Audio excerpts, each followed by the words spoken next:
One of New York's most contentious congressional races is in the spotlight as voters hit the polls tomorrow for the primary elections. The winner between incumbent Representative Jamal Bowman and Westchester County Executive George Latimer will go on to compete in the general election. Gen Z, who are 18 to 29 years old, are the youngest generation of eligible voters, and they bring a unique set of concerns and experiences to the issues at play in this current election. Rachel Genfaza is a journalist covering Gen Z political culture and all things related to young voters in U.S. politics, and joins me now to talk a little bit more about it. So first of all, welcome to the Rush Hour. Thank you so much for having me. Well, thanks for coming in. And let's just start right with the main point, which is Gen Z voters. And, you know, a lot of them weren't eligible to vote last election in 2020 when it came to the presidential election, but are now. But are many of them just looking at this current election as a sequel to the last time? It's a great question, and you know, I actually was in conversation with a young voter in Miami just a couple months ago who used that exact framing, and they said nobody likes a sequel.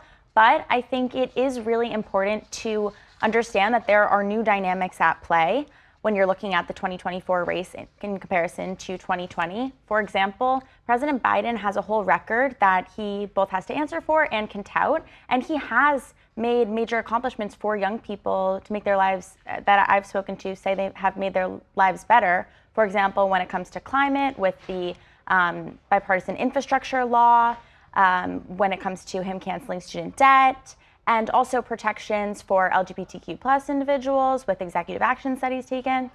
At the same time, there are young progressives in particular who are very concerned about the humanitarian toll of Israel's war in Gaza and frustrated with President Biden's administration's handling of the war. So he does have to answer for that as well. At the same time, reports recently have shown that former President Trump may be making inroads with young voters. And I think, you know, we have to take these polls with a grain of salt, because if you think about the way that traditional polls are conducted, and you think about the young people in your life or the young people in my life or my friends and sources, they're not necessarily picking up a landline phone call or have a landline phone at all to answer these polls when they're being conducted. But, you know, there is something to be said for the fact that without former President Trump in office right now, people may be looking to him as able to push back against some policies that maybe they don't agree with over the past 4 years. So there's definitely new dynamics there. New dynamics, same candidates though, and I wonder what the general view is on that. When you look at now, we have more than 40 million members of Gen Z eligible to vote. When you look at this demographic, what's the general view on the state of politics? Frustration. Over and over again, I hear, especially when they're looking at the fact that these are the same exact two candidates, there is this idea of lesser of two evils. I hear that all the time when I'm talking to young people from across the political spectrum. One thing I think is really important to point out when it comes to young people and their politics in general right now is just a lack of trust, and a lack of trust in traditional institutions, but also in both traditional political parties and also the two-party system as it stands. When I talk with young people all across the country, I ask how many of you identify with one party or another, and I often hear folks say that they don't identify as a part of either party, and they see themselves existing somewhere beyond that traditional system and those labels. But even though there is this sense of frustration, for example, the Harvard IOP Youth Poll that came out in March showed that 53% of young people say they do plan to vote in November, which is right along the same lines as the number who said they plan to in 2020. Is either party doing a better job reaching that demographic in terms of their messaging?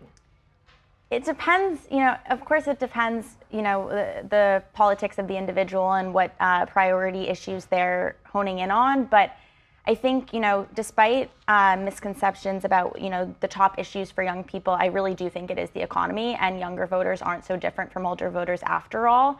And while issues like abortion or gun safety or climate policies or student debt are really important, ultimately the cost of living, life affordability, and housing is really what young people are focused on in the day-to-day. And I think we see both parties struggling to talk to young people about those issues. And interesting, you mentioned abortion, today being the anniversary of the Supreme Court, the second anniversary of them overturning Roe v. Wade. But from what I'm gleaning from you, these are not one-issue voters, and there's a likelihood that they won't vote on that issue alone. I think when it comes to the issue of abortion, it is really, really important for young people, young women in particular. These are people whose lives are deeply impacted by this decision, especially in states that have since banned abortion or have super restrictive laws around abortion. And this is determining how young people are acting on the day-to-day, whether they're in college and they're dealing with campus sex life, or should they be in a situation where, a non-consensual situation where they're forced to have to carry that pregnancy to term. It is motivating, and especially in states where abortion will be on the ballot with a ballot measure. I'm hearing from folks that they are eager and planning to turn out, for example, in Nevada or Arizona. This is something that I was just talking to young people about. In New York, it matters too. And, I think at the end of the day, abortion really is an economic issue.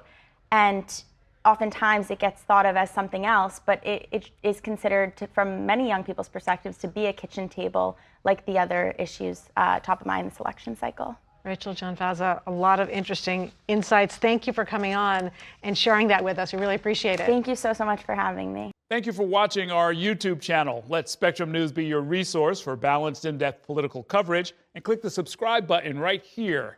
You can also download our app or watch us on TV to learn more about the candidates, where they stand on the issues, and more. We'll see you then.